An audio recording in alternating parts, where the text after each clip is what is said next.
I'm going to start this video with number 21 on page 23. It says a 6 kilogram cart starting from rest.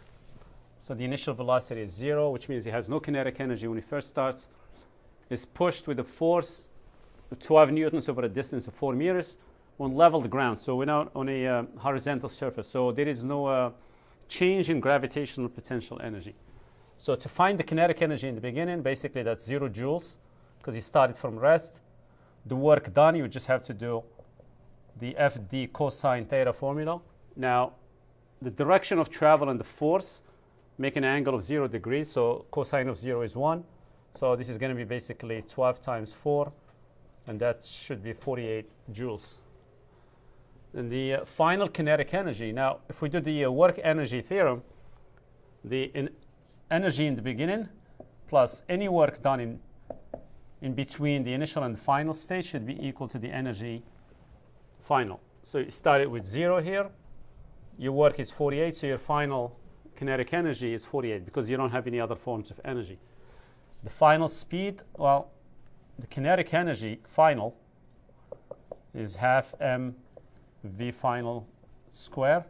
So this is 48 equals 1/2 times 6 times vf square. And you can do the math and get your velocity. For number 22, a 60 Newton force is applied to a 12 kilogram cart that was initially at rest for a distance of 3 meters on level ground again. The kinetic energy, we're starting from rest. This is kind of similar to the previous one. The work done, you would use the same formula. It would be 60 times 3, so 60 joules. The final kinetic energy, again, you do the work-energy theorem, and you're going to find that the final kinetic energy is basically 60 joules. And the final speed, well, you set this equal to 1/2 mv squared. So it would be 120 divided by 12, so it's 10. So VF is going to be a radical 10. And you can put that in your calculator. It's probably about 3.16, I think. Okay.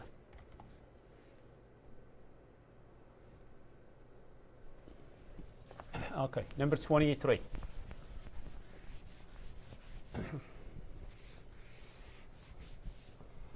A 40 kilogram ice skater going at 8 meters per second slows down using a force of 56 newtons for 10 meters. What is the initial kinetic energy? Now, the initial kinetic energy is 1/2 m, the initial velocity squared. That's 1/2 times 40 times 8 squared. And that should be 5 times 64. So, no, 5. 20 times 64. Okay? So it looks like 120. It looks like it's 1280.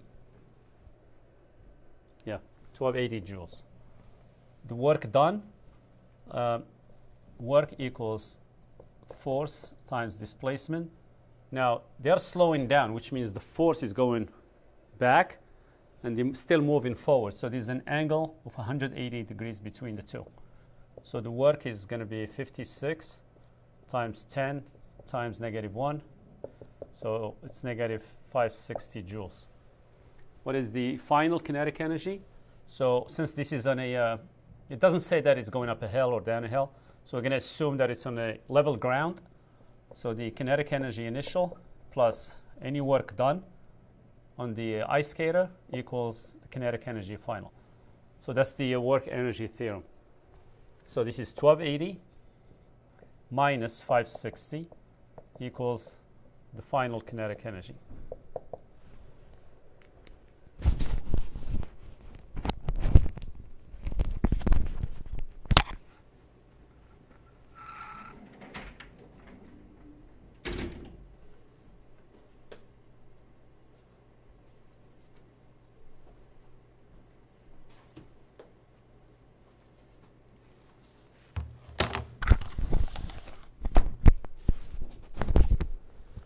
Just want to get the answer key. So that's going to be 720 joules. Now to find the final velocity, you just write the kinetic energy formula. Okay, so 720 equals 1/2 times 40 times VF square. So that's going to be 720 over 20, so that's 36, I think. So VF is 6 meters per second. So let's make sure this, yep, that's it. Okay, number 24. A 6 kilogram rocket moving at 5 meters per second fires a 25 Newton thruster at a speed of 10 meters per second.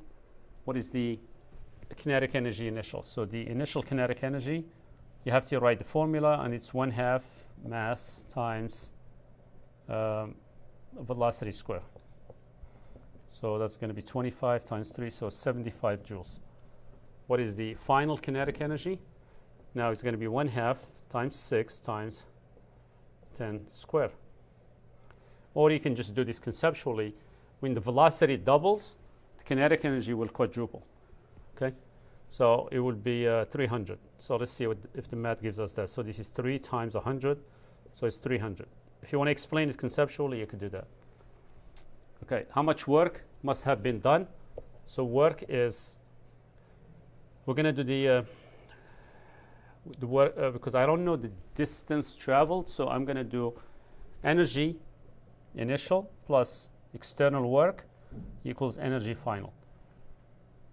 Yeah, so the energy we have in the beginning is 75 joules plus any external work equals energy final, which is 300.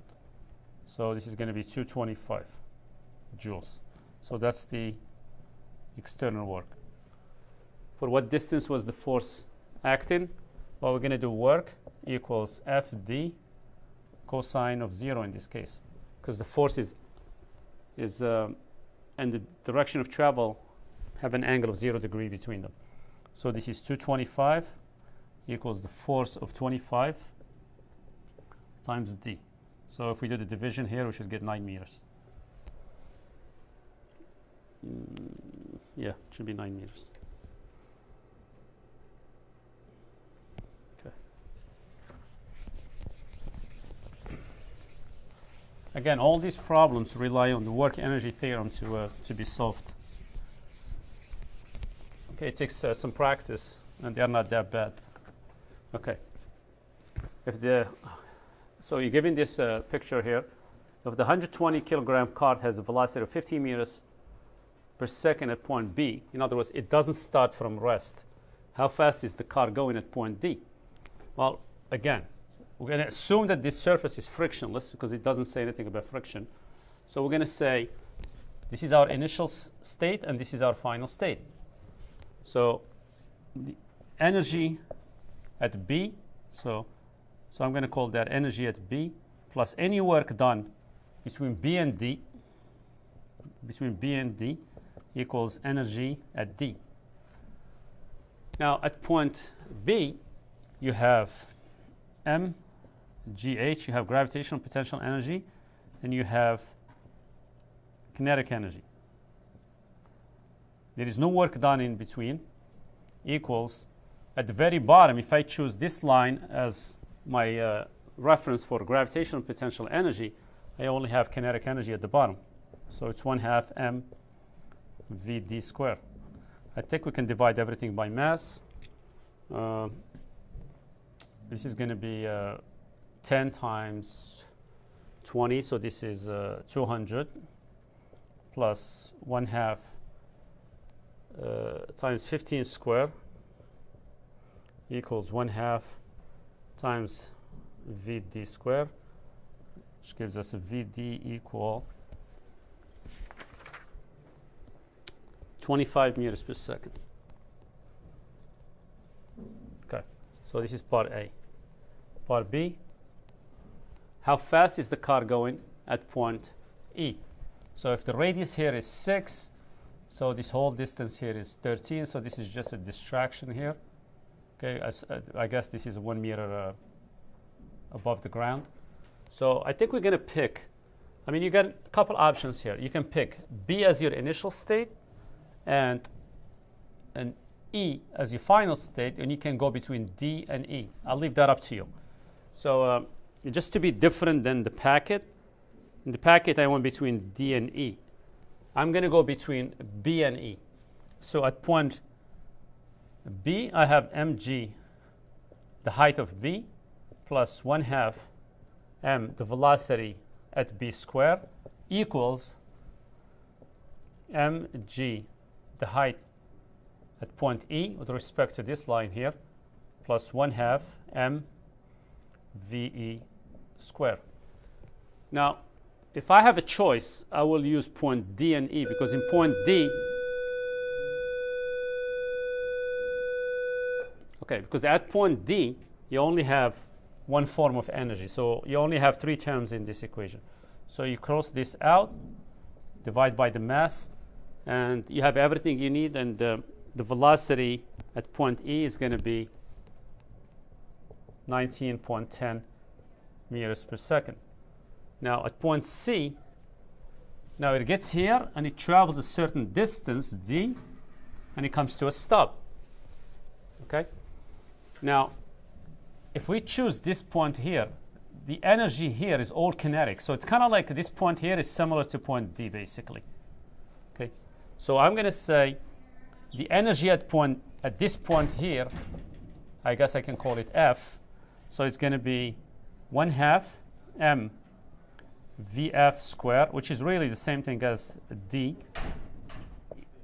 plus any work that's done over this distance here equals, that's external work, equals, at the end, I'm really not going to have anything. It's 0. Okay? So I think we have the 1/2 m VD square. The external work is the work done by friction. So it's the force of friction times that distance, cosine of 180. Because the force is going back and you're moving forward. And you can solve that equation and you can find the force of friction, because you have the distance as being 30 meters. Please tell me. You are in it. I always wanted to be in one of your videos. Okay, you are in it. We're on number 26. Okay. Problems like this are considered to be easy. So you have a mass that's 10 kilograms. It starts from rest, and the surface is frictionless. Okay, so we're going to try to find the potential energy, kinetic energy, speed, and total energy at each level. Now, keep in mind that the total energy has to remain the same. Okay, so that's going to be a constant. And let's try to find the potential energy at point A. And I'm only going to do it for maybe point A and B, and you can figure out the rest. So at point A, you have mgh, so it's basically 10 times g times h, which is basically the elevation above this level here, which I will consider 0 for gravitational potential energy. And that's going to be 4,500 joules. Okay. Now the total energy here will also be 4,500 joules, because the kinetic energy at point A is 0. So basically, these two numbers here should add up to that last number. Now the velocity at A is 0 meters per second, because you're not moving. At point B, your elevation is only 40 meters. So it's basically mg times 40. So that's going to be 4,000 joules. Now your total is 4,500. 4,000 of it is gravitational potential. There is no friction. So the difference is going to be your kinetic. Now, how do you find the velocity at B? You just do 1/2 times m v square equals 500. So v equals, what is that? It's going to be 10 meters per second, right? So this is going to be 10 meters per second, and all these numbers will be 4,500s. And you can do the same reasoning for point C and D.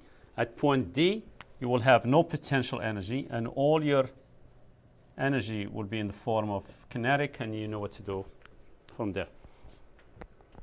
All right. Now let's look at number 27.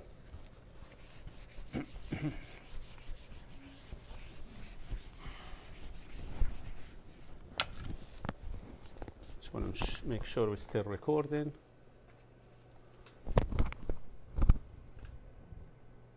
Yeah, we're good. Okay, so let's look at 27. For 27, I'm going to pick this level here as my 0 for gravitational potential energy. And really, you can pick whatever you want. You can pick the point where this is going to be after it moves 1.6 meters. I'll leave that up to you. But I'm going to pick this point here. It's just a choice that I made. You don't have to follow that, my choice. So 0 gravitational potential energy here. That's my reference. Okay.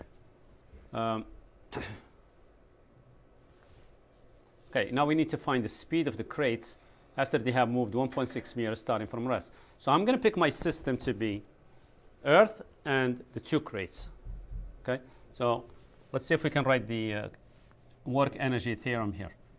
Initial energy plus any work done by external forces equals energy later. Now, the only work done by external forces here is the work done by friction. So I'm going to change this to work done by friction. Okay.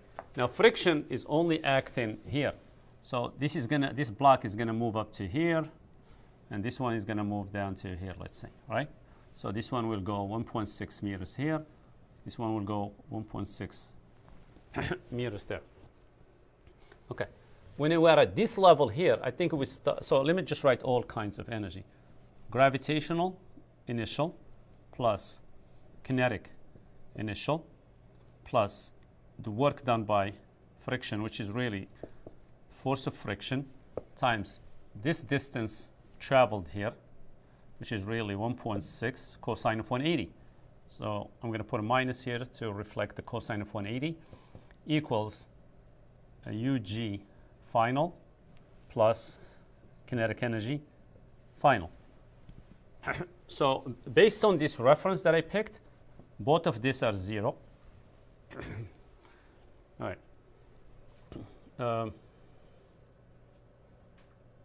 Okay. So the force of friction, that's going to be mu. Okay, mu, I think, which is given. Mu mg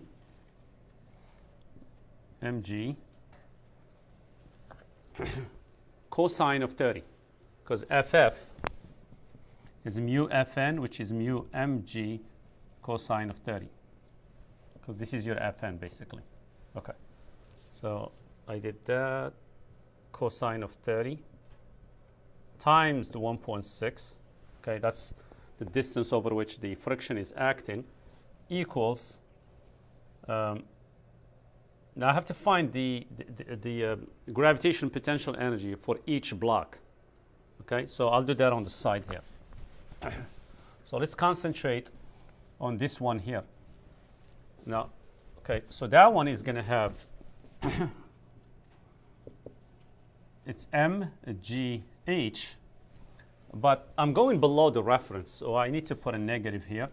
So this is going to be just negative 240, yeah, 240 times 1.6, and that should give me.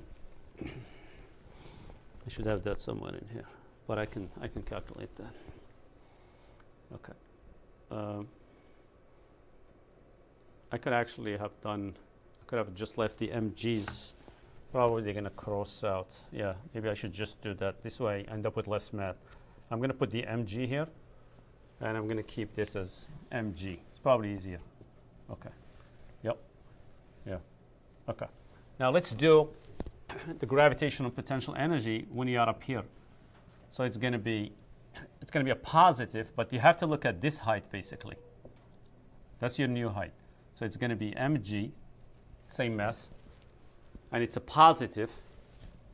Now the height of this angle here is 30 degrees, right? The height of this is 1.6 sine of 30, which is basically 0.8. Okay. So now this gravitational potential energy of the system afterwards is just going to be the combination of these two, which basically looks like negative 0.8 mg plus, this is what you have to be careful, the kinetic energy of the system. Now keep in mind that both objects are moving. They have to be moving at the same speed. So the kinetic energy for one of them is 1/2 mv squared. But you have to deal with two of them, and that's key. We have to see that. So I think we can get rid of the masses, right? And if we do the math here, we should get, what should we get? Should get 1.92 for the velocity, 1.92 meters per second.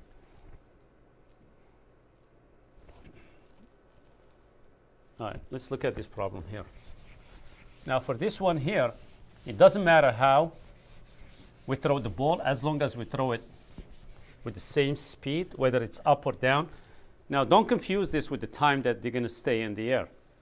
Okay? The time that they're going to stay in the air is basically C is going to stay the least amount of time, then B, then A. But the velocity down here will be the same because they start with the same kinetic energy up here. They start with the same potential energy up here. Okay? And they have to end up with that same amount of energy when they hit the ground. And when they hit the ground, all that energy is converted into kinetic. So, and since the bolts are, the mass doesn't matter, it's going to cross out. So they're going to hit at the same level, so they have to have the same speed. If they were different masses, okay, they will still have the same speed, but the heavier one will have more kinetic energy. So difference between kinetic energy and speed. Okay, I think I proved this equation to you in the previous video, so I'm not going to do it again. Okay, so here what I'm going to talk about, let's just say we take another, so let's just find the V, escape velocity for Earth. And I think we did this in gravitation, and I think we came up with, I think 11,200. Let's say if we fire it at that speed or higher, it will just lose it. This is the radius of the Earth. And you do the square root of this. So I'm going to do it quick. So it's 2 times 6.67. It's 10 to the negative 11 times the mass of the Earth, which is 6 times 10 to the 24th. Divide everything by 6.4, 10 to the 6th. And you take the square root of that. And we should get 11183.13 meters per second, which is about 11.18 kilometers per second. So I think we said 11.2 when we talked about gravitation, so that's close. Now, if we take a different planet, so this is V escape. Okay? If we take a different planet that has a mass, I don't know, maybe 2 times the mass of the Earth, you can see that the escape velocity on this other planet will be the escape velocity on Earth times radical 2, because it's stuck with a radical 2 in there that has to come out. Okay? Let's say this planet has the 2 times the mass of the Earth, and the radius of this planet is, let's just say, 4 times the radius of the Earth. So let's see what it looks like. So it's going to be 2g. Mass of the planet will be 2 me over 4 re, right? And you take a radical. So you take you leave everything that's common. So everything that I'm circling now with the radical is basically the escape velocity on Earth. So if I take, so this is going to be a radical 2 over 2 V escape for Earth. Right? That's what it is. Yep. Okay.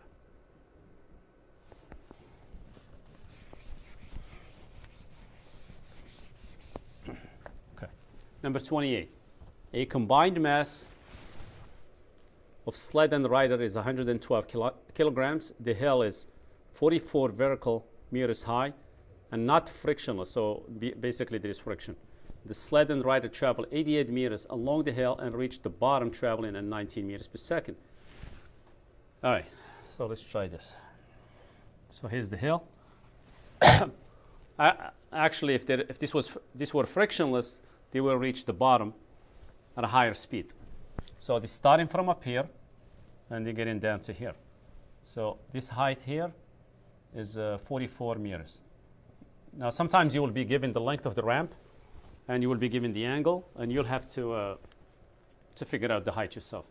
So the potential energy at the top is just going to be mgh. And that's going to be 112 with a 0 times 44. And I'm getting 49280 joules. Okay. Kinetic energy at the bottom. So kinetic energy. Now, again, we considering the lowest point as the reference in this case. Kinetic energy at the bottom, equals 1/2 m v square, which is 19. So that should give us 20216 joules. Okay. The work done by friction. Now we're going to use the Work-Energy Theorem, right? At the top, the only form of energy I have is UG. Okay? So UG at the top. There's no kinetic energy at the top, but there is some friction between the top and the bottom. So there is some work done by that force of friction.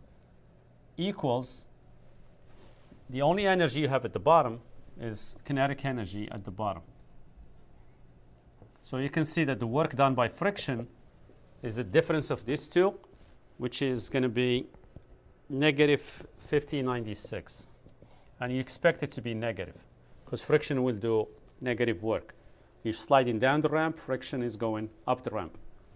Now, try to find the force of friction, or I would just say the work done by friction is the force of friction times the distance traveled along the ramp, cosine of 180. You cannot forget that. Okay? Now, you have this number. Cosine of 180 is -1. And I think we have the length of the ramp, which is 88 meters. You plug that in for D, and you can find the force. And that should be 1820.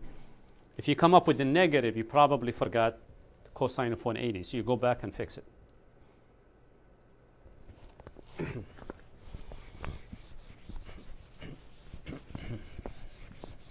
Okay, let's look at 29. Okay, a 98 kilogram sled and rider are traveling at 12 meters per second on level ground. The sled begins to rise up a hill that is quite slushy and generates a bit of friction. Okay, so basically we're like this. Okay, so at the bottom here, the velocity is 12 meters per second. Okay, so here we're going to go, they're going to move a distance of 2 meters in height. Okay, so now we need to find the K at the bottom. Okay, so I'm going to consider the bottom as the reference for gravitational potential energy. So that's going to be just 1/2 mv squared. So it's 1/2 times 98 times 12 squared. And that should give us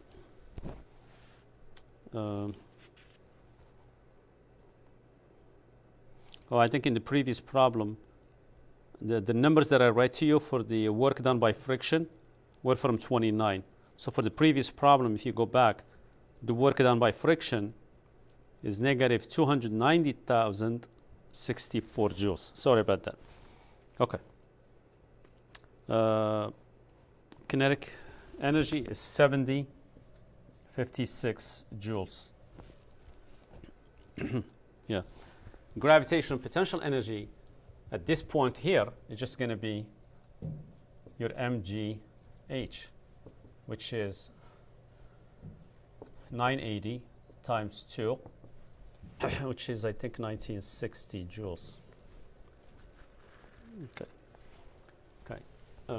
The work done by friction, so you have your kinetic energy down there at the bottom, plus the work done by friction between the bottom of the hill and the top of the hill equals the only energy you have at the top is gravitational. So basically, the work done by friction is the difference of those two, which should be negative, right? So 1960 minus 7,056, and we should get negative 5096 joules. Now, how do you find the force of friction? Well, you just said work done by friction equals the force of friction, the distance of the ramp, or the length of the ramp, cosine of 180. Okay, so this is going to be negative 5096 equals the force of friction times 2.8 times negative 1.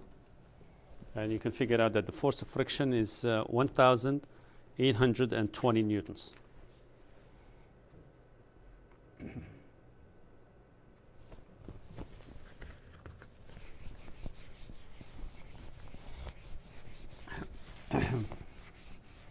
All right, let's look at number 30. A block of mass 750 grams, so you have to be careful to change that to kilograms, is released from rest and slides down a frictionless track of height 52.2 centimeters, so you have to change that to meters. At the bottom of the track, the block slides along a frictionless horizontal table until it hits a spring attached to a heavy wall, blah, blah. The spring is compressed that much, okay? That's the maximum compression, meaning like at that moment, it has no kinetic energy, so it's gonna start to go back. What is the K value for the spring? So we're looking for the spring constant. So basically, this is what we're looking at.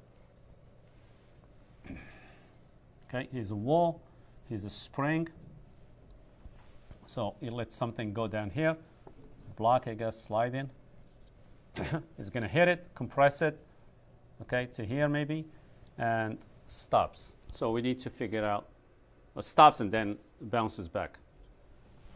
Okay, so I think the way we should do this is like say, well, I'm going to look at this as my initial state, and my final state is when the spring is fully compressed.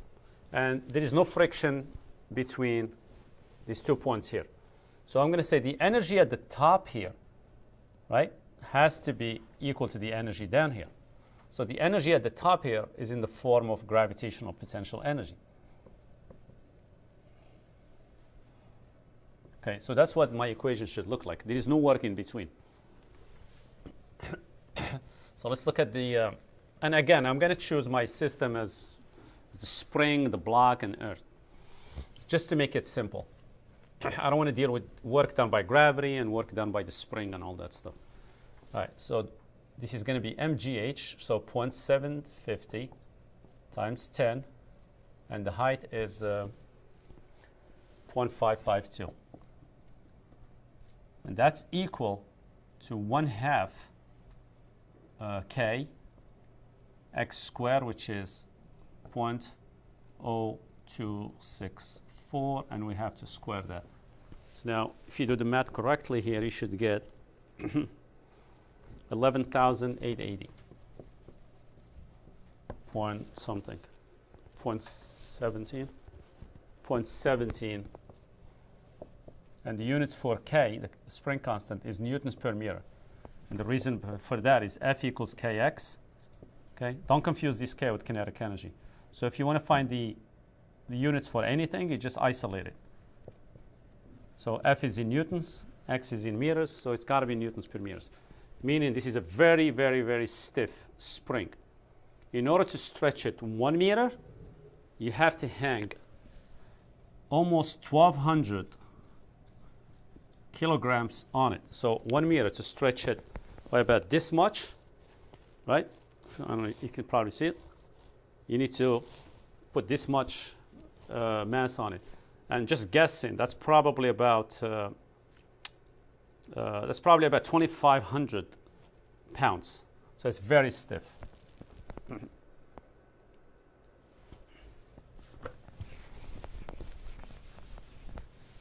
Okay, now let's look at 31. If I raise a 0.5 meter pendulum 0.25 meters from its starting resting position, what is the maximum velocity? What will the maximum velocity be, and where will it occur? Well, so here's the pendulum. You're going to raise it to here. I'm going to exaggerate this picture. Okay.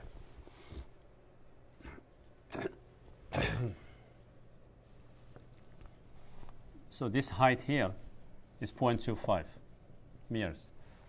Now the maximum velocity will happen at this level here when it's vertical, and the reason for that, because all the energy, all the potential energy you had up here is converting into kinetic energy. If we look at this level here as 0, gravitational potential energy, all your energy is in the form of kinetic energy, which means you got to be going the fastest when you're down there. All right, so let's see if we can figure out the speed. At this level here, I only have mgh. Down here, I only have 1/2 mv squared. And assuming that there is no friction between those two states, between the initial and the final state, I think we can set this equal. And if we set them equal, we get v equals radical 2gh, which is 20 times, what is it?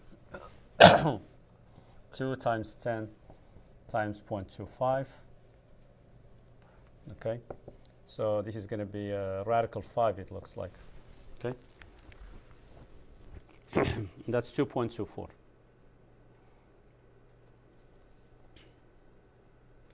right, let's look at number 32. Okay, this time it's a little different. So they're giving us an angle this time. Okay, so this angle here is 35 degrees. Okay, how high above its resting position did it rise? All right, so I think we can figure out the height. So instead of finding the height here, I'm going to find it here. Okay, and basically the way I'm going to do it is that I'm going to take the length of the string and subtract this piece here, which I can find inside this triangle here. Okay, so you can see clearly that this length here is L also, right? This is going to be L cosine of 35, right? So basically this height is going to be L minus L cosine of whatever that angle is usually, right? That's what it's going to be. So the height is just going to end up being, I can probably factor out the L, and we should get 0.054 meters. So 5.4 centimeters. Okay. What will its maximum velocity be? Well, the maximum velocity is going to be down here. So at this level here, all the gravitational potential energy I had up here becomes kinetic down there. So I can write, I'll write it here, mgh equals 1/2 mv squared. So I'm doing the energy initial plus work done in between the two states equals energy final. So the mass is not important. So the g, and if you remember when we did the law of inertia, we talked about Galileo's experiment. We put heavy marbles and light marbles, and you can see that the period was the same. Okay. So V equals radical 2gh. And you can do the math and get a value of 1.04 meters per second.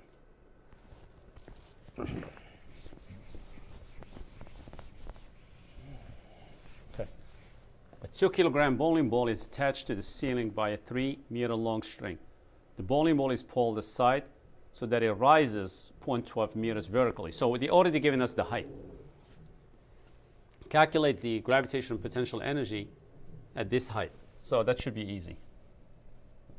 It's mgh, which is 20 times 0.12. What is that? 2.4, I guess? Yeah, 2.4 joules. Yep.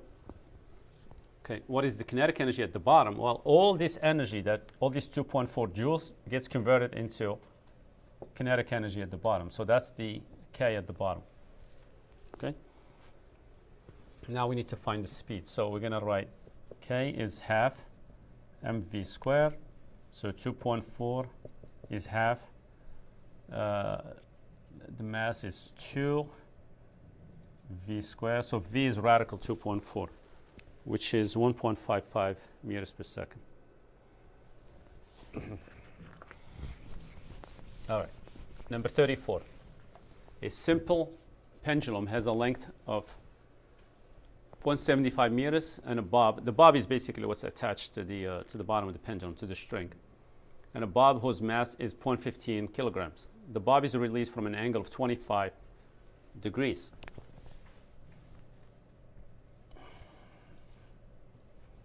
So this angle here is 25 degrees. Okay. This length here is 0.75 meters. That's the same thing here. I'm going to pick this point here as my reference for gravitational potential energy. What is the vertical height of the bob when released? So I think I can figure out this height by doing what I did in the previous problems. It's just going to be 0.75 minus 0.75 cosine of 25 degrees. All right, so you find in this length here, which is basically this whole thing, minus just that. And to find this piece here, you would work inside this triangle here. I hope you can see that. Okay, so that's going to be 0.070. Okay, all right. What is the kinetic energy of the bob when the string is at an angle of 9 degrees? Okay.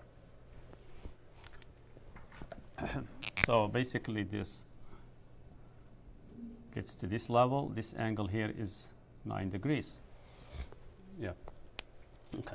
So I think I'm going to pick this point here as my initial state and this point here as my final state. Okay. So I can say that the energy at the initial state plus any work done between these two states, which is 0, equals the energy at this level here. Just keep in mind that when you are at an angle of 9 degrees, you have both kinetic energy and gravitational potential energy. So just be aware of that. So when I'm at the initial state here, all my energy is in the form of gravitational energy, potential energy. And when you are at this location here, you have both gravitational and kinetic, which is important. Okay, so if you want to find kinetic energy, you have to find the difference between these two. So this is going to be mg. This h, 0.07 minus mg. Now to find this other height here, to find this height, it's just going to be 0.75 minus 0.75 cosine of 9 degrees this time. Okay, so it's going to be mg, and that's 0.0092 equals K final. And that should give us a value of 0.091 joules. Okay. What is the speed of the bob at the bottom of the swing, meaning like at the very bottom here? So at the very bottom, this equation changes to become like that. Okay. So basically, this term is no longer there. Okay, and this K final becomes 1/2 mv squared. So I think we can get rid of the divide by the mass. So I don't think we use the mass at all for this whole thing. Each time we had it, we crossed it out. Yeah, actually we only used it to find the difference in gravitational potential energy. All right, so this is going to be 1.7 times 2, so what is that? 1.4. So V is radical 1.4 meters per second, which is 1.18 meters per second. All right, let's look at number 35. Okay, a pendulum is suspended on an 87 centimeter length of rope. If the pendulum is pulled back to an angle of 37 degrees with the vertical, what is the speed at the lowest point? So I'm going to go quick with this one because we just did something similar to it before. So this angle is 37 degrees. You just have to pay attention to the units here. Okay, if they don't give you the mass, it's most likely going to cross out somewhere. So we need to figure out this height here, which I showed you is the length of the string, okay, minus the length of the string cosine of 37. Now you could have found this in centimeters and change it later. You can change the length to meters right away. You do whatever works for you. So the height is 1.75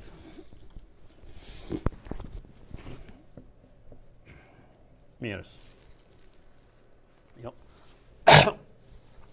Now, if I choose this as my initial state, this is my final state. UG at the top here equals the kinetic energy at the bottom down here. So this is going to be just mgh equals 1/2 mv squared at the bottom. So I can divide by the mass. So 1.75 times 2, I think that's 3.5, and we take the radical of that to get the V. So the V is 1.87 meters per second. Okay.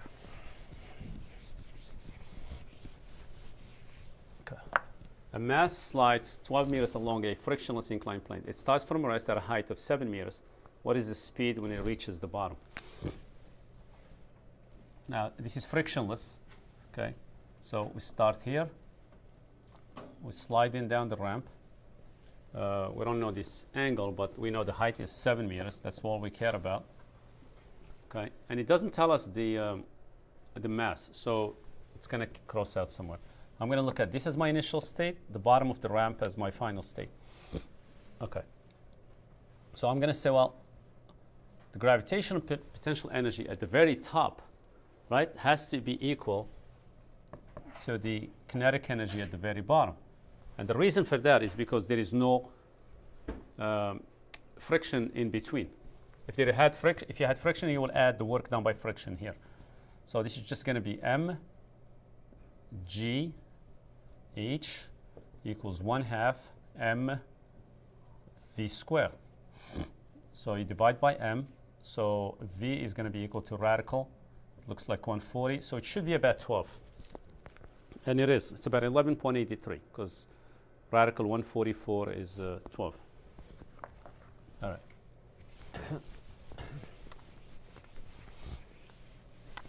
Okay. 36. A rock is on the edge of a 100-meter cliff. The rock falls from the cliff. What is the speed just before it strikes the ground? So assuming it starts from rest here, so someone drops it or it just falls, okay, because it's on the edge, so there's no initial speed. So here's the cliff, here's the rock, and it's going to reach down here. So I'm going to use this as my reference for gravitational potential energy. Okay, so when I'm up here, this is my initial state, this is my final state. I only have gravitational potential energy. Here I only have kinetic, and it doesn't say anything about friction, so we're going to assume a frictionless environment. In the textbook and in the take-home quizzes, you have problems like this, where there is friction, there is air resistance. Okay, so mgh is 1/2 mv squared. That's basically coming from this equation. If someone throws this or pushes it to something, you have to take into account its kinetic energy up there. So we divide everything by the mass. So G times H, so that's going to be 1,000. Okay, times 2, so it becomes 2,000. Take the square root, and that's your velocity. And that should be about 44.72 meters per second. Okay. All right, number 38. Okay. Janet jumps off a bridge with a bungee cord tied around her ankle. So here's the bridge. She's standing here. Okay, something is tied to her ankle. She falls for 15 meters before the cord begins to stretch. So in other words, for those 15 meters, there is no gravitational, there is no elastic potential energy. So we're going to treat this cord as a spring. It follows Hooke's law, right? And it says that in here. How far below the bridge will Janet fall before coming to a stop? So we're going to look at this two ways. So when she's here, right, that's when the cord starts to stretch. And when she's down here, the cord stretch an amount x here, right? So I'm going to look at this lowest point here as my final state, and I'm going to look at this point here as my initial. And I'm going to see what we can do here. So at this level here, all my energy, and by the way, and this is 15 meters. Yeah. Okay, that's the length of the rope before it starts to stretch. Okay, so it's going to be UG at the top equals, now let's think about what we have at the very bottom. So here I'm going to look at this as my zero, my reference point for gravitational potential energy, equals energy stored in the spring at the very bottom. So at the top, she has m, g. The height from this level is basically 15 plus the amount of stretch. And that should equal to the energy stored in the spring, 1/2 k x squared. Now to solve this, you're going to need to use your calculator or do quadratic equation, and you should get an x equal to 41 meters. And to figure out how high above the this point she is, right, you just have to add 15 to 41, because this is 41. So you have to add the 15 to it. All right, for number 39, it says that the roller coaster is frictionless. You have a 100 kilogram mass here. Okay, and it starts from rest. Sometimes if it starts from with a certain speed, you have to take into account the kinetic energy.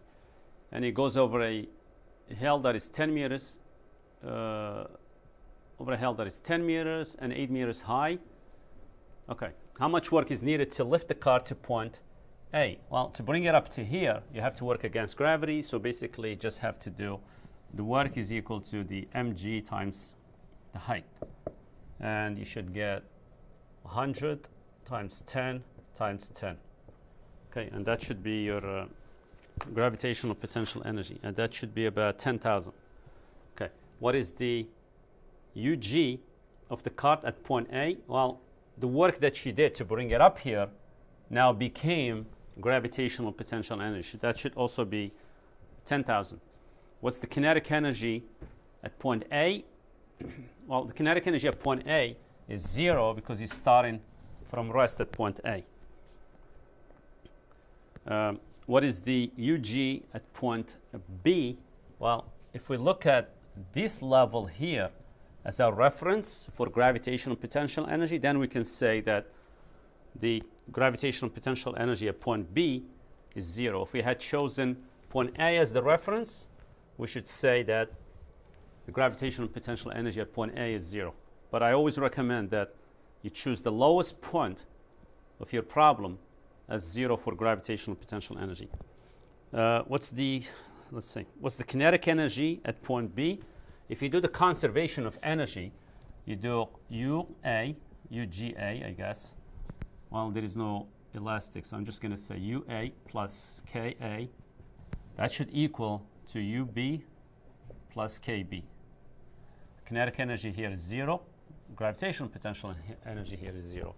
So whatever energy you had here in the form of gravitational potential energy becomes kinetic at the bottom. Okay.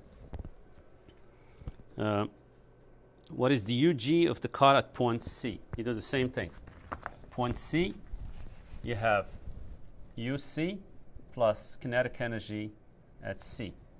The only difference is that at point C, the gravitational potential energy is not 0. So basically, the kinetic energy at point, what is it asking? The UG. So I think to find the UG, just do MGH. To find the kinetic energy at point C, you just do the difference between UA and UC, because these two are equal. There's no work being done between any points of this problem. So the energy is the same everywhere. So it just changes shapes. So if you are here, you're losing gravitational potential energy and you're picking up kinetic. If you're down here, picking up more kinetic at the expense of gravitational potential energy. What's the velocity at point C? Well, once you find the kinetic energy, you use the formula K equals 1/2 mv squared, and you should get 6.32. Number 40 is really similar to the previous one, so I'm going to skip it. Okay. Okay. Let's look at this RT22. Okay. Shown are blocks that slide down frictionless inclines. All masses start from rest at the top of the incline. Rank the kinetic energy of the sliding masses the instant they reach the bottom of the incline. Now this is frictionless, so there's no friction being done as they slide in down the ramp. So whatever energy you have at the top of the ramp has to be equal to the energy you have at the bottom of the ramp. Now all your energy at the top of the ramp is in the form of gravitational potential energy. So how do we rank this? We rank them based on their gravitational potential energy, because that's going to be converted to kinetic energy at the bottom. And the ranking should be F, A, and C together are equal. In other words, you're going to do MGH. Okay? Yeah. If the masses were the same, we'll just do H. And here you don't even have to do MGH if you think about it. MGH, right? So the G is constant to all of them. So I think if you just do M times H for all of them, and that's your explanation. Okay, and then comes then E, B, and D. Okay? And that's just by doing M times H after you explain that G is constant for all of the MGHs. Okay.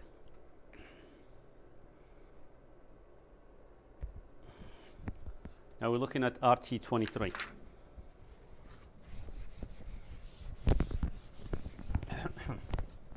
In each case below, an arrow has been shot from the top of a building, either up. Can you plug in the power? I think it's dying. On the side, I think it's loose. See, it's loose. Just move. Can you move the laptop? Yeah, it's not making good contact. Right? That's it. There you go. That's it. It stays. Just check on it once in a while. It's good? Yeah. All right. Thank you. That was Maria Chong, by the way. Okay. Has been shot from the top of a building, either up at 45-degree angle, straight out horizontally, or down at 45-degree angle. Now, what we have to get from here is that the kinetic energy is the same regardless of how we fire it, as long as we fire it with the same speed.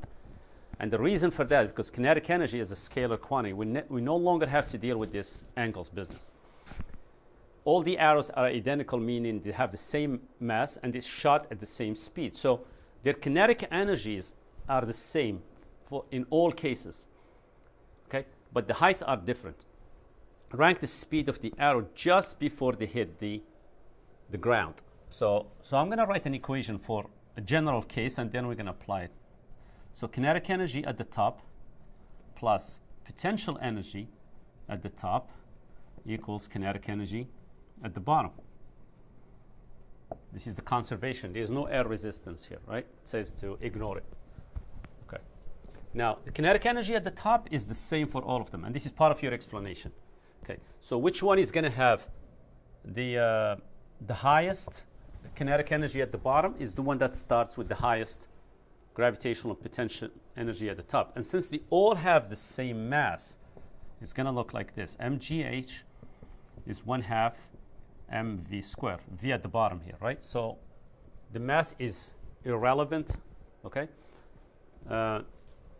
So basically the one with the highest V is the one that's going to have the highest GH, basically. And the ranking should be C and E tied, and they come first. Then A is sandwiched in the middle, and B and D are tied, and they come at the end. Okay. Number 24, RT24.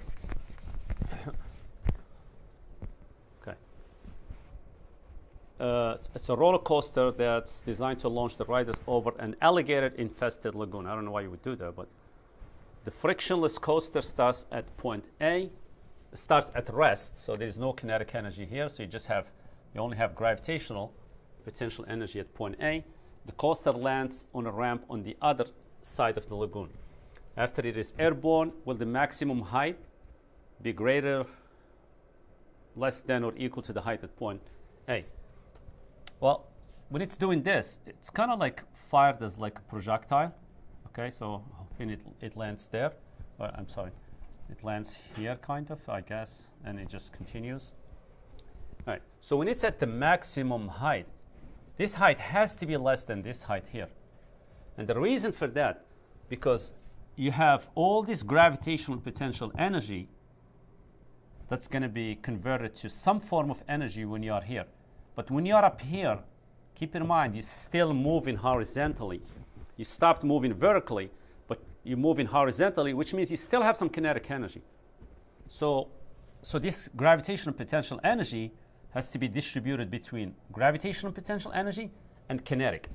And some of that kinetic energy here steals away from the gravitational potential energy, and it doesn't allow the car to go as high as point A. So I think the answer should be less. Yeah. Okay.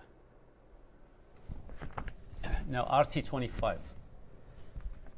Starting from rest, Angel and Brittany skateboard down a hill as shown. Angel rides down the steep side while Brittany rides down the shallow side.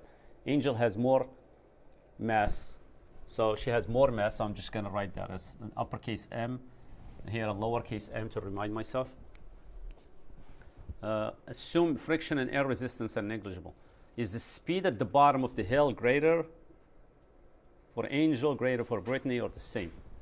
Well, since they have the same gravitational potential energy, so their mgh, okay, well, they don't have the same gravitational potential energy, I'm sorry, because Angel is heavier. But I can write the conservation of energy and say, well, the gravitational potential energy is mgh, that has to equal 1/2 mv squared, right? So the mass is irrelevant. So at the bottom, they should have the same speed, okay? Is the time it takes to get to the bottom of the hill greater for Angel, greater for Brittany, or the same for both? The time, it's greater for Brittany, okay? Well, it's shorter for Angel because she has a shorter distance, kind of, and a bigger acceleration. So the time to get to the bottom is greater for Angel, okay? So that's I. Okay, so I can't see that. So is the work done by the normal, I'm sorry, I missed something.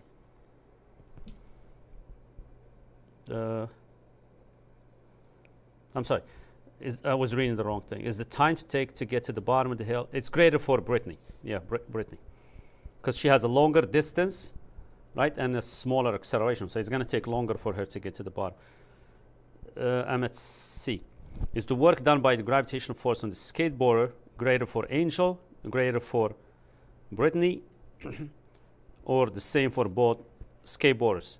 Well, I think it's greater for Angel, and the reason for that is the work done by gravity depends on the mass and the height. Is that mgh? And the height is the same, but Angel is heavier. So more work is done on Angel than is done on Brittany. So the answer for that is I. Okay. Is the work done by the normal force? Blah, blah, blah, blah.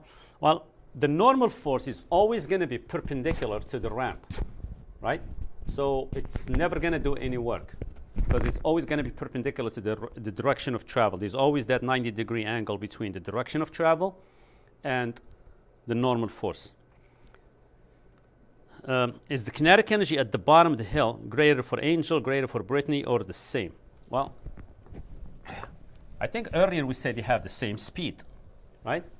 If they have the same speed, kinetic energy is 1/2 mv squared. If the v is the same, the one with the heavier mass will have to have more kinetic energy. I mean, just think about it logically. If she's sliding down the ramp, all right, if something is in the way, if there is a person here, if she hits that person, she's going to really hurt that person. She's not going to hurt them as much because she has a smaller mass, which means a smaller kinetic energy. So the speed is the same at the bottom, but not the kinetic energy.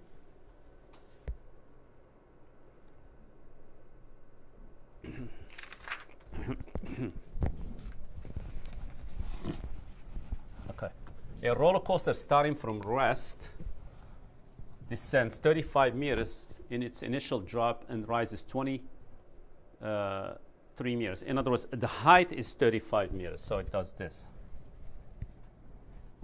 Okay, so I'm going to pick this point here as 0 for gravitational potential energy. This is 35 meters. That's the initial height. And it rises 23 meters here. First hill, okay. Which has a circular shape over the top. So this is kind of like part of a circle. Okay, there's no circle there, but it has the shape of a circle. If the passenger at the top of the hill feels an apparent weight, well, the apparent weight is basically the same thing as talking about the normal force, okay? Equal to half the normal weight. So this Fn up here, I think I should label this. I'm going to label this A, B, and C. The Fn is basically half of mg up there. What is the radius of curvature of the first hill? Okay. So I think I have to do some circular motion stuff here. Okay, so let's look at the forces acting on this person when they are up here. Okay. So you have your normal force, okay, and you have your mg, bigger. So let's write the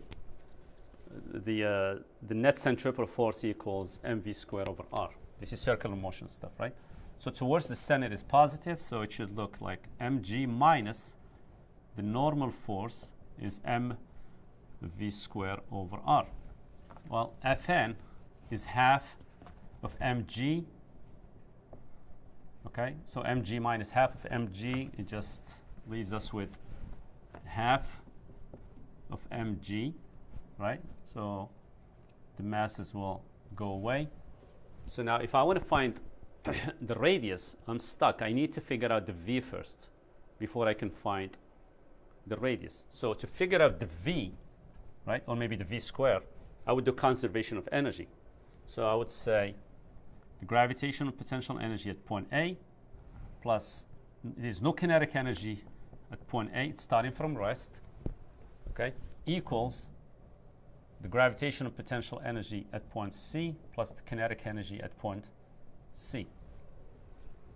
Now this is m, g, h, equals mgh, right, plus 1/2 mv squared. So I'm not going to solve for v. I'm actually going to solve for v squared because I really need v squared here. I don't need v. Right? So the mass is gone, right? So and I think I can multiply everything by 2 here. So v squared is going to be equal to this quantity here, which is 20 times, I'm factoring out, doing some mental math. 35 minus 23, so that's 12. So that should be 240. So this v squared is 240. So now we're looking at 1/2 of g, so I'm taking this down here. So that's 5 equals 240 over r, right? So r is 240 over 5. So 240 over 5.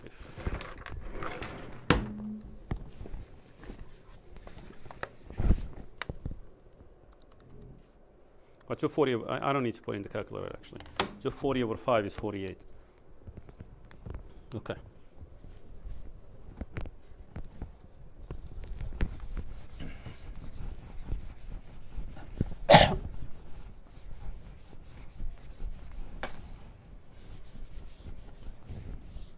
We're looking at 42.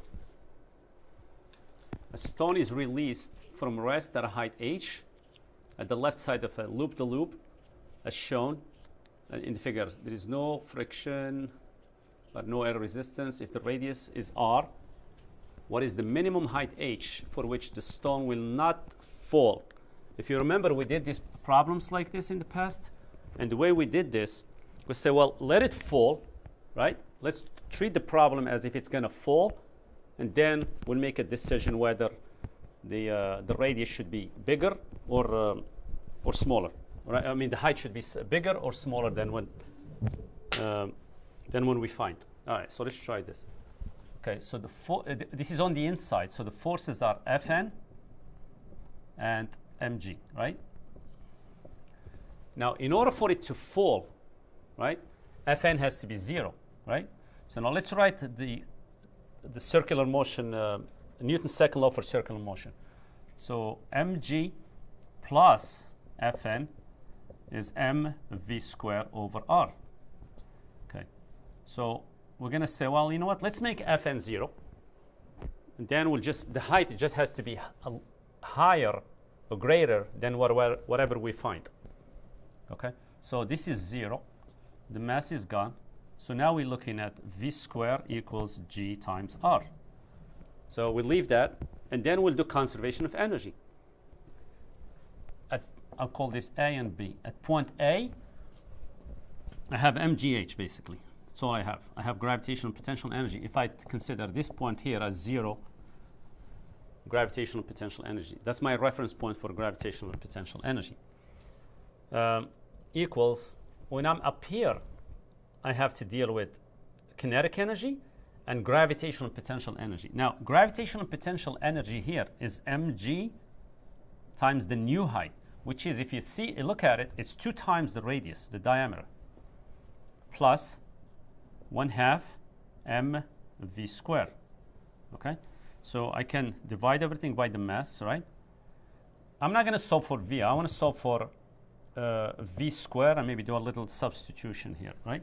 So if I multiply everything by 2, this is what I'm looking at. So I'm going to manipulate this a little bit. This is uppercase R. Okay.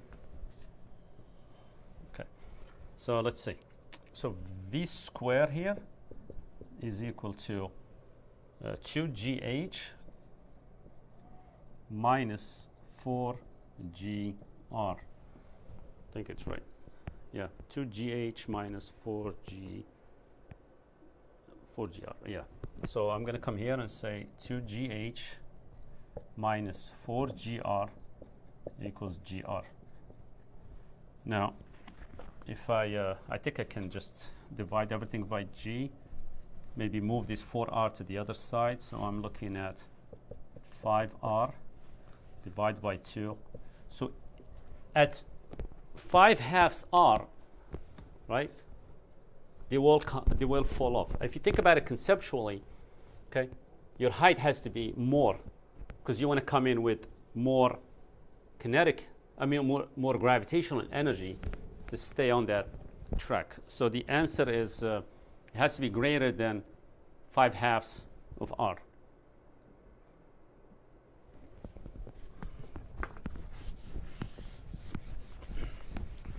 Okay, number 43. As shown in the figure, a 4 kilogram block is moving at 5 meters per second along a horizontal frictionless surface towards an ideal spring. An ideal spring means like it obeys Hooke's law, there is no friction. That is attached to a wall. After the block collides with the spring is compressed a maximum distance of 0.68. What's the speed of the block when the spring is compressed to only half the maximum distance? All right. So let's start with the half maximum distance, and if we need full compression, we'll worry about it later. So when it's halfway compressed, so we come in with kinetic energy, okay, initial. There is no work in between, okay, and that's all there is. And that should equal to the energy after the spring is compressed. Now, when it's halfway compressed, okay, there is still some kinetic energy left, plus energy stored in the spring at the end. Okay, so we're looking for the speed for this kinetic energy. So now this is just going to be 1/2 mv squared, okay, equals kinetic energy final. We don't know, so that's 1/2 mv squared, or 4 v squared, plus when it's halfway compressed, I think we can write 1/2 k, that's the constant of the spring, and it's 0.34 squared. See, the problem is that we have two unknowns. We have the v and the k, right? So that's when we go and use the full compression to maybe find the k. So when it's fully compressed, you have this much kinetic energy coming in, okay? When it's fully compressed, the only energy that you're dealing with is energy stored in the spring, 1/2 k x squared, which is 0.68 squared. Yeah. And so I can get rid of these guys here. So k is going to be equal to 16.26 newtons per meters. You can take that, put it here, and you're pretty much done. Okay? So now the V would be equal to 4.33 meters per. All right, I'm going to look at 43, but just try to do it with, I'm going to try to do it with proportions instead of like doing it in 2 steps. So let's see if we can handle this. This might be a little tricky. Okay. So initially we come in with 1/2 mv squared energy. Now when the spring is compressed halfway, now let's just think about this. If it's compressed halfway, only a quarter, and the reason for the quarter, because of that x squared, only a quarter of this energy is elastic potential energy. I hope you can see that. Okay? Now, if a quarter is in the form of elastic potential energy, 3/4 of this, right, is in the form of kinetic. So basically, I can say that my kinetic energy, when it's compressed halfway, is my kinetic energy, which is 1/2 mv squared, is 3/4 of the energy that I was coming with. Okay, and this is 5 squared. So I hope you can see that. And this is much quicker than the way I did it earlier. And you don't even need to know the value for the mass. So I can get rid of this halves. Okay, so the V is just going to be, I guess, radical of that number, whatever, 75 over 4 it looks like. And that should give you whatever answer I gave you earlier. Right? Okay. So let me just try that.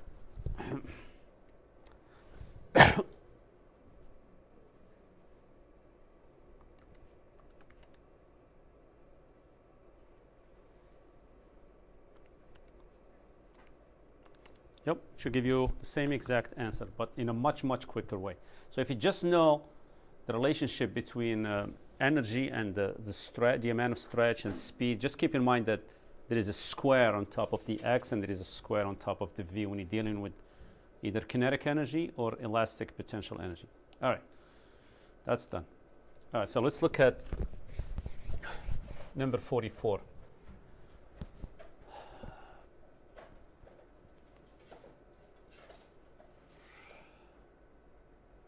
Okay. Now, in a previous video, I defined the g-force as the ratio of the normal force to the Fg. Okay?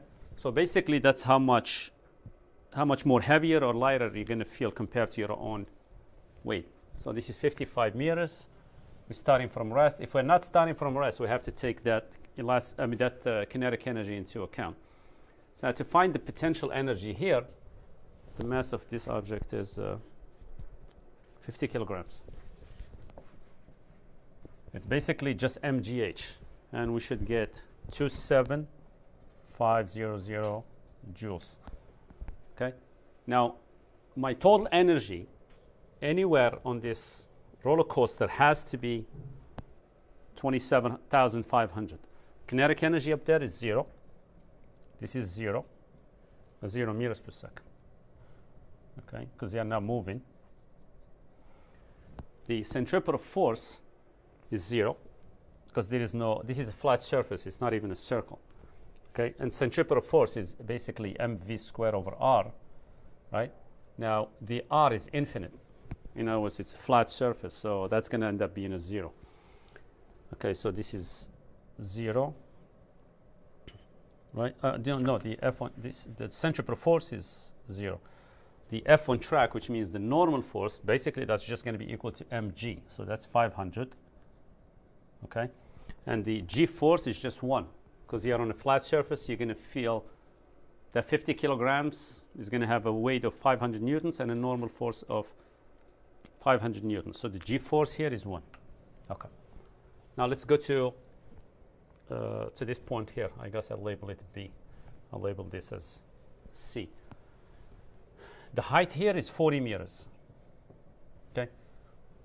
Okay. So the potential energy is just going to be 50 times 10 times 40, which is 20,000 joules. Okay. The kinetic energy will be the difference between these two energies here, between these two values for potential energy. So it's going to be 7,500 joules. Okay. The velocity, you would just do kinetic energy is 1/2 mv squared, and you pretty much have everything you need. You have your k, you have your mass, you can find the speed, and it's 17.32 meters per second. To find the centripetal force, it's mv squared over r. So basically, that's the net force in circular motion. You have the mass, you just found the v. You can do and divide by r. Here, if you want to do it quickly, and I'll leave that up to you. mv squared is basically just 2 times k. So it's really up to you how you do it. So it's 2 times 7,500, it's 1,500 divided by 20. Okay, so that should give you 750. Just if you want to do the math quicker. The F1 track, which means the normal force, now we have to go back to the centripetal force stuff. So when you're up here, okay, you're on the outside. So you have your normal force and you have your weight. Now your weight is got to be greater because the acceleration is to the net centripetal force is towards the center, which is here. So I think we can write mg minus Fn equals mv square over r, and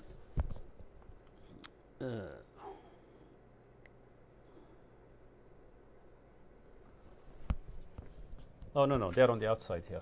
This loop is on the outside, sorry. Yeah, this is on the outside. I mean on the inside. Fn plus mg. Yeah.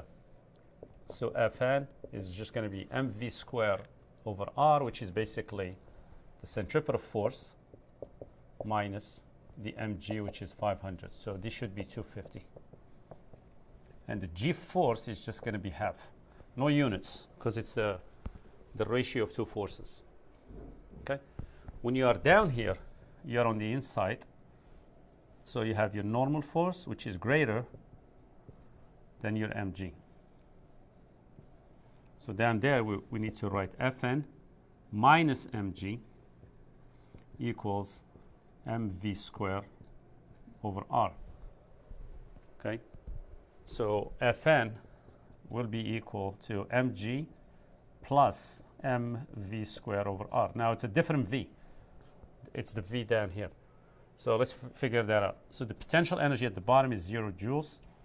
Now all this potential energy, this gravitational potential energy you had at the top here, gets converted into kinetic energy. So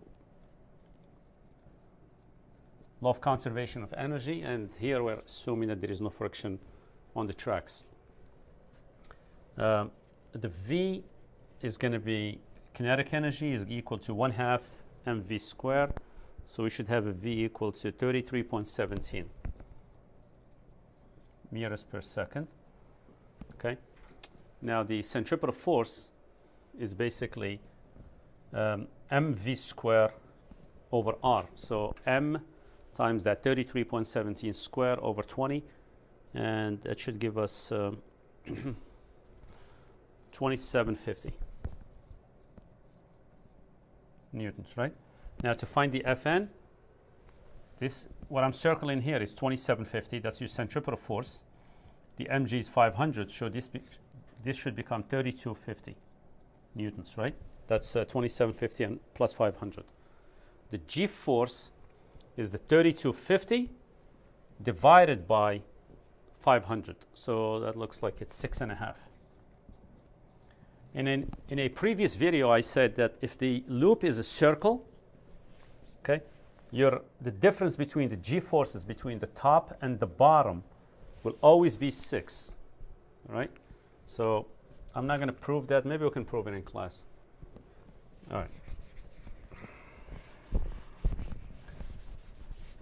Now you see that at the bottom, the g force is 6.5. That's not comfortable, right?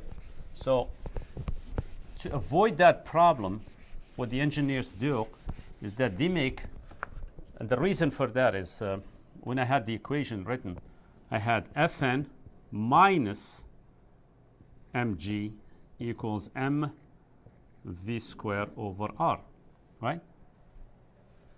So which means Fn equals mg plus. Okay. Now we have no control. If I want to reduce the Fn, because by reducing the Fn, I'm going to reduce the g force. If I want to reduce the Fn, let's see what variables I can change. I cannot change the mass. I cannot change the g. I cannot change this mass. I cannot change this velocity. That's dictated by the law of conservation of energy, right? So, but I can play with the r. So I think if I make r large, if I give it a bigger curvature, this whole expression will be less. Okay? So if I lower this expression, I'm lowering this whole addition. I'm lowering the Fn, which means I'm lowering the numerator in the g-force formula, which means I'm going to end up with less of a g-force. So what the engineers do is they make the bottom loop wide, having a big angle, a big radius. Now let's see what they do at the top. At the top, you're going to have Fn plus mg. So I'm going to move the mg on the other side, plus mv square over r. So let's see what we can control. I cannot control, the only thing I can control really is the r. So if I make r, so at the top, you want to increase the Fn for safety reasons, right? You want to make sure that those people stay on the track, right? So if I want to increase Fn, I think I have to increase this quantity here, right? Because I have to subtract, so I have to increase this somehow.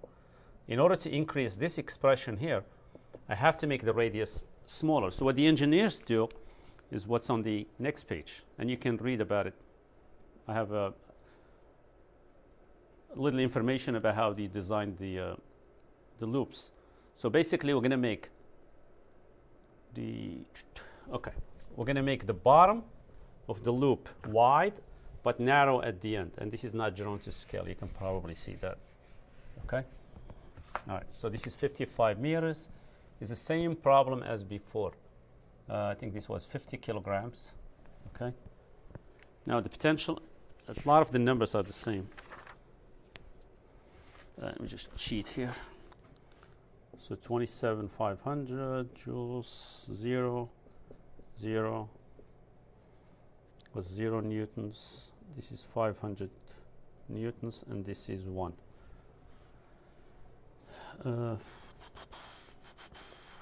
This was 0, 27,500 joules. All the energy, the values for energy will be the same.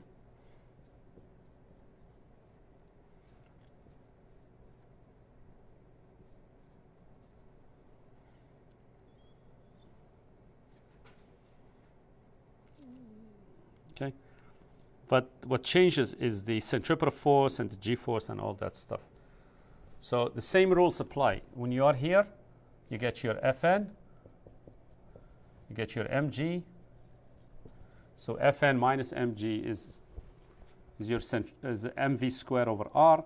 You can find the mv square over r here, which is the centripetal force, by doing m times that number, right? mv square divided by, it's a new radius now. The radius is 45. It's the radius of this curvature, in other words. So this is going to curve out more. So maybe it extends. Yeah, the 40 is way out of place here. So it's not drawn to scale. You want to find the normal force. You can just use the centripetal force business, right? Okay. So I think you should be able to do this one with no problems. So it's a combination of a circular motion and the conservation of energy. All right, let's look at 46.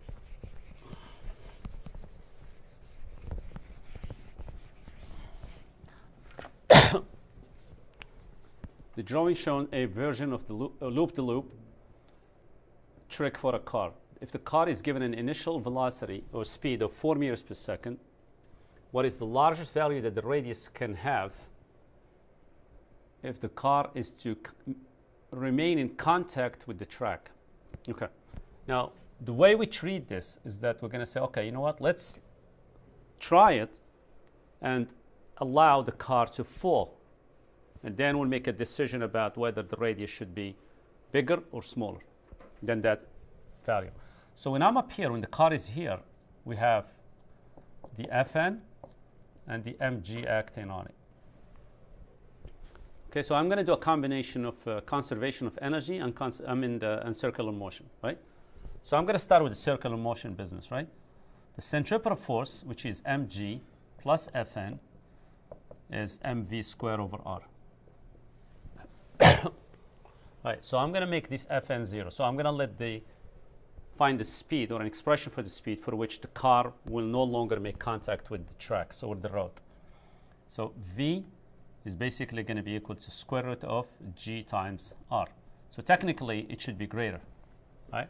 Because at that speed, they're going to fall. So you want to be coming with a higher speed. All right, so yeah, the mass crosses out here. You can manipulate this equation. Now let's do the conservation of energy. The energy down here is 1/2 m v squared, okay?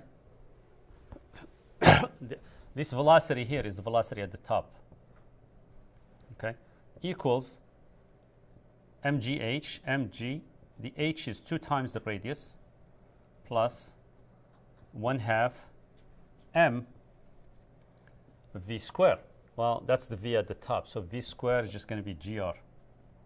Okay, so we can divide by the mass. So this should give us, what is that?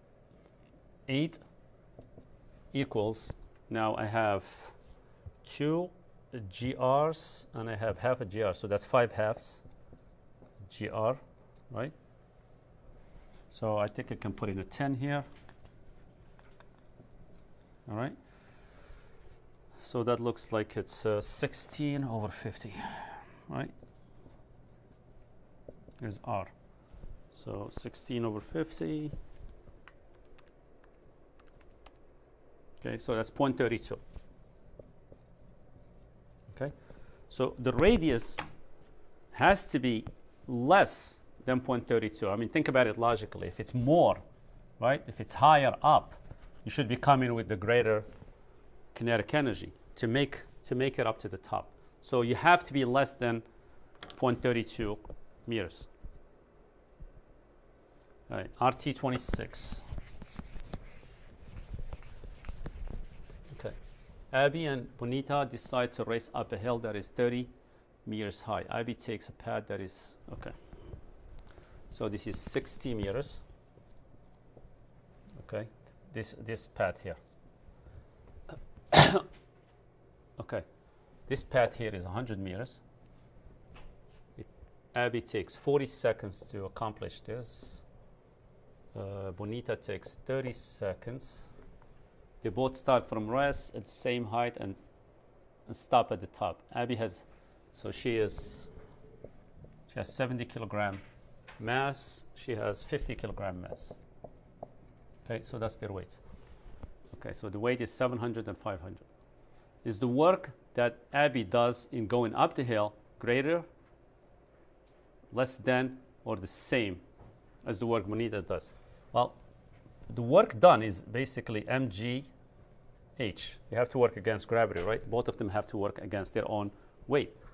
Okay, now the height is the same for both. The g is the same, and the one that's going to do more work is the one that's heavier, which actually makes sense, right? This is similar to the lab we did in going up the stairs. Okay, so Abby will do more work. So is the work that Abby does greater? Yeah, it's greater. Okay. Okay. The next question is the power generated by Abby in going up the hill greater than, less than, or the same? Well, let's look at the power. The power is equal to work divided by time, right? Now, the work done by Abby, so it's going to be 700 h, yeah, divided by her time. So this is Abby. The power for Bonita is going to be the work done by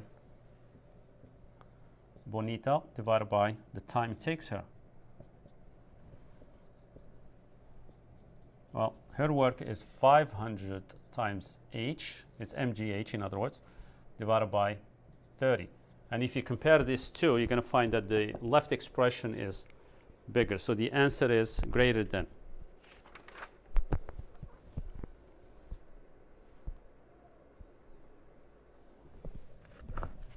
All right, RT27.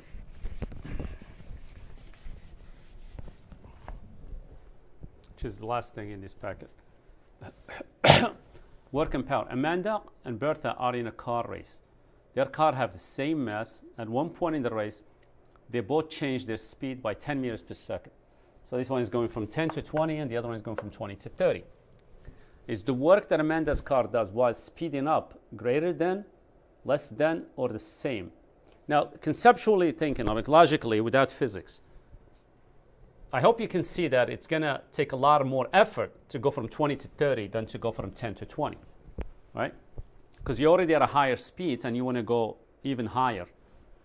Now let's see if the physics confirms that. Let's see if the, okay. Energy initial plus work equals energy final. All right. Here we're only dealing with kinetic energy. We're on a flat surface. Okay. So I can say that the work is basically equal to the change in kinetic energy, which is 1/2 m the final velocity square minus the initial velocity square.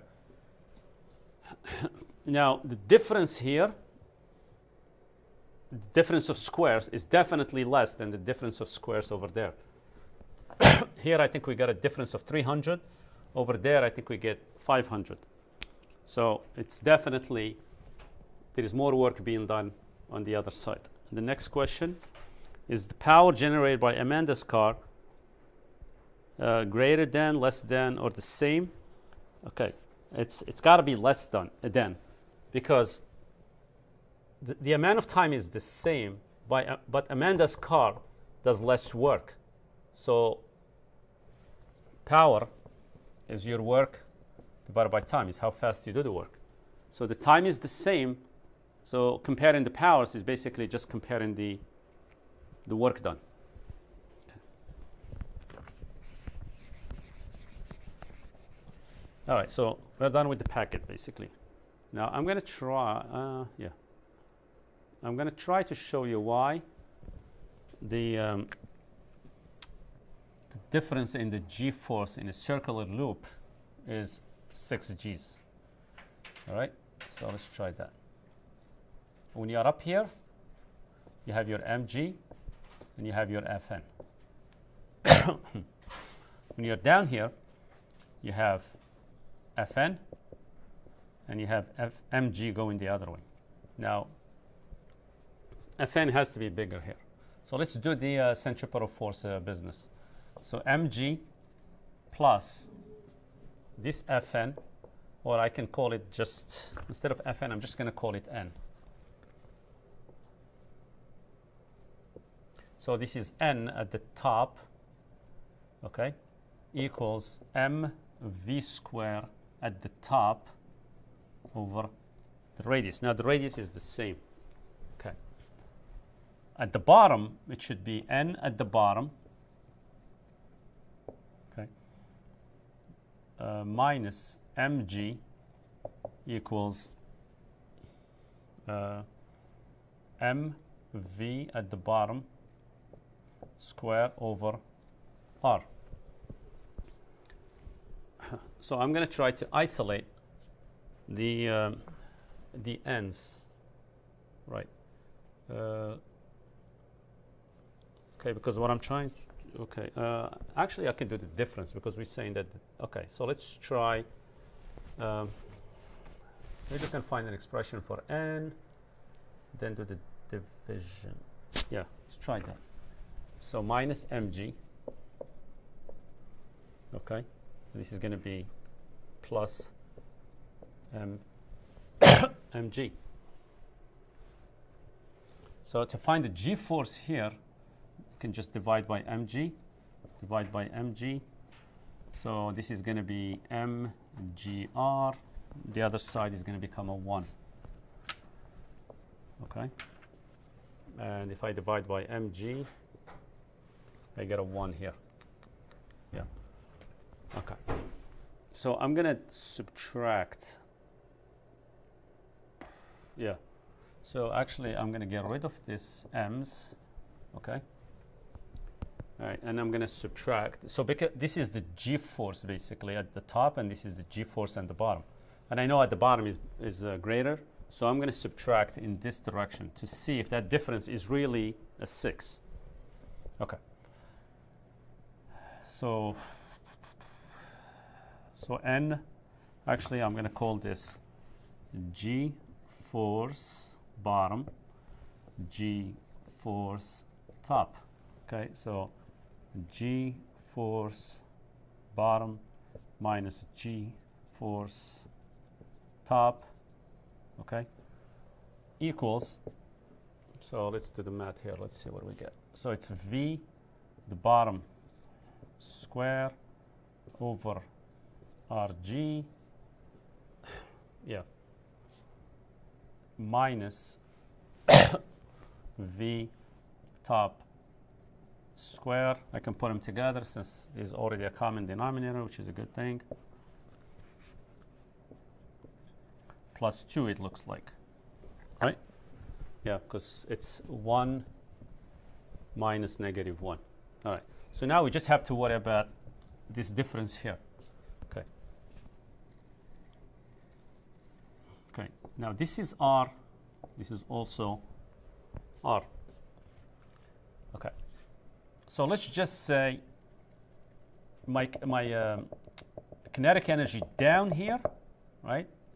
So I'm going to do conservation of energy. It's 1/2 m v at the bottom square. That should equal to the total energy at the top is equal to 1/2 m v at the top square plus, now there is what do you call it? There's gravitational potential energy. So that should be mg times 2r. All right, so let's see what we can do here. So I think I can get rid of this mass. Okay, maybe if I get rid of this half, basically I multiply everything by 2. Oh, I see a 4 and I see a 2 in there. Something's going to happen. Maybe I can subtract. I'm looking to get that top expression with the difference of the velocities. If I subtract here, this is equal, right? I need to divide it by gr or rg. Okay, here it is. Okay, so basically this whole thing is just 4. So you come in here, you put in a 4 plus 2, 6. And this is only true for a circle, because remember, we had to take into account this 2 times r, which is that distance here, which is basically only true for a circle. And that's the proof, because some of you asked me to show you why. All right, and I'm done.